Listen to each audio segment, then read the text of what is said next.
In the last lesson, we talked about what a funeral program is and why it matters.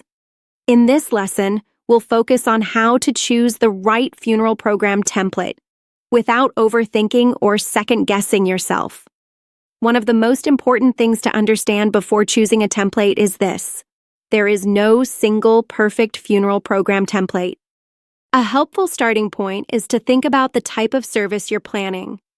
Traditional funerals often use more classic or faith-based designs. Memorial services may lean towards softer or more contemporary styles. Celebrations of life often include brighter colors or more personal imagery. These aren't requirements. They're simply reference points to help narrow your choices. Before thinking about colors, photos, or backgrounds, it helps to choose the layout first.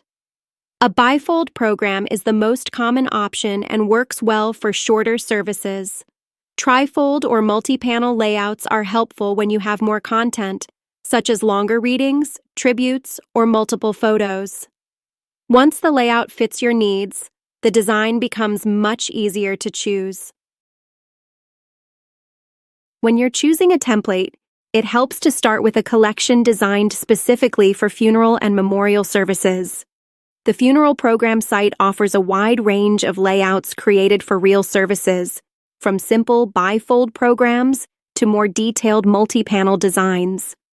These layouts are exclusive to our collection and were created to support different types of services and different amounts of content. It's also helpful to think about what content you plan to include. If you have one main photo and minimal text, a simple layout works beautifully.